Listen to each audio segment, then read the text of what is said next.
Feliz día para todos. Veamos hoy los detalles relacionados con el diseño de los instrumentos de recolección de datos, específicamente cuando estos están relacionados con variables de sistema de mantenimiento o estudios de mantenimiento a equipos o a sistemas. A continuación, todos los detalles. Debemos tener en cuenta que la función de estos instrumentos va a ser verificar el cumplimiento de cada una de las variables de mantenimiento asociadas a esos equipos o a esos sistemas bajo los cuales se describió el problema en el contexto o en la contextualización de esta situación.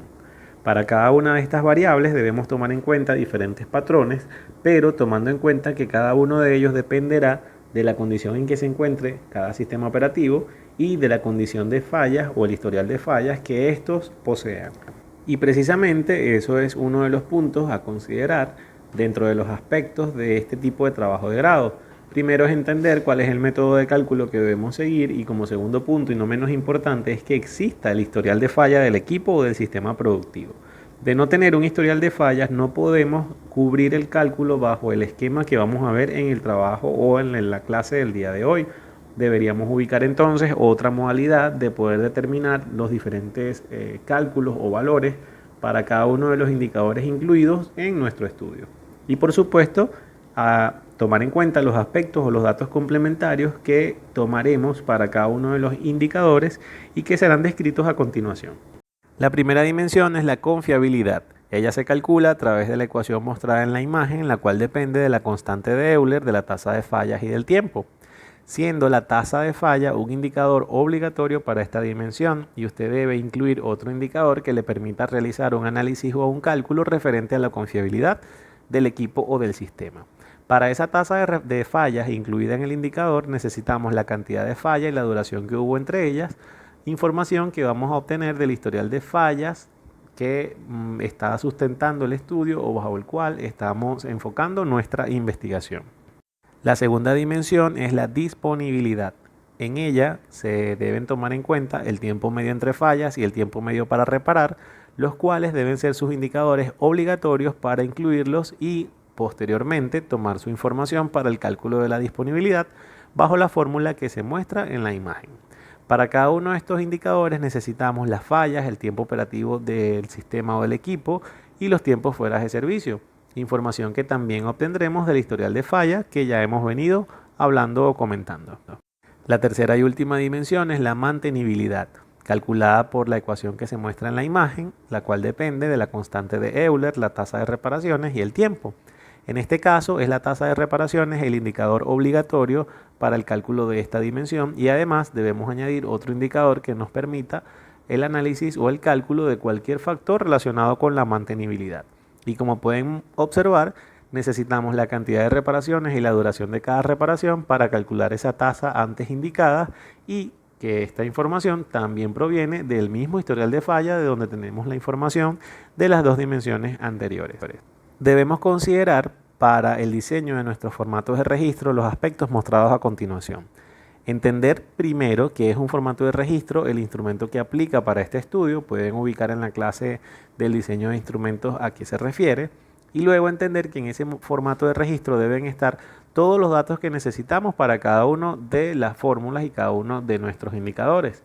Hay que enumerar cada renglón de cada falla y adicional a ese renglón se deben mostrar la totalización de todos los valores y la unidad de medida en que se esté ubicando las variables. Si es una unidad de medida diferente a otra, hay que colocarla entre paréntesis en cada una de esas variables para que se entienda que los datos incluidos dentro de ese instrumento corresponden a dicho valor. Acto seguido, es importante considerar como quinto punto que hay que realizar una muestra de cálculo.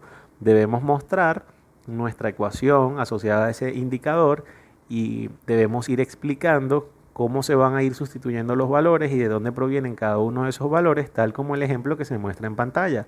Esto es muy parecido a la forma como se explica en los libros de matemática, de física o de química, los ejercicios que ya están resueltos. Van explicando en tercera persona cómo es la sustitución de los valores y cuál es el dato final obtenido, sin decir un análisis y sin decir el patrón de comparación. Esto es información que se coloca luego en el capítulo número 4. Podemos tener en un mismo anexo el instrumento de recolección y la muestra de cálculo o podemos tener en instrumentos separados, en uno el instrumento y en otro la lista de la muestra de cálculo. Finalmente, debemos tomar en cuenta algunas recomendaciones. La primera de ellas es que los anexos se deben enumerar o se deben nombrar alfabéticamente, comenzando en la letra A de orden creciente, y cada uno debe coincidir con un indicador. Para este tipo de estudios, el primer anexo debe formar parte o debe contener el historial de fallas con todas las fallas incluidas y la información que se tiene de cada una de ellas.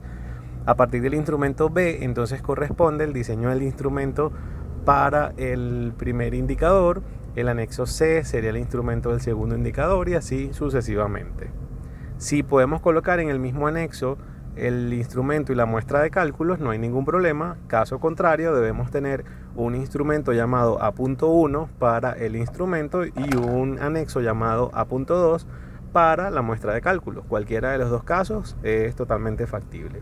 Inclusive hay anexos que ocupan más de una página porque la cantidad de fallas o la cantidad de datos incluidos hacen que la extensión del mismo ocupe la cantidad que sea correspondiente. Recuerden que dentro de estos anexos ustedes pueden utilizar cualquier otro tipo de letra y formatos de letra siempre y cuando sea legible, evitemos letras cursivas.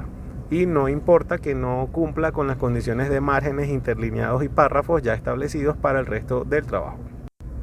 Esto ha sido toda la explicación de la clase referente a las variables de mantenimiento. Recuerden que si utilizaron indicadores que no fueron incluidos en las explicaciones de esta clase, deben ubicar la sesión anterior y la sesión que sigue a esta, en donde se explican las variables de cumplimiento de alguna normativa y las variables que se calculan bajo cualquier forma o medida estadística. Muchísimas gracias por su atención. Feliz día para todos.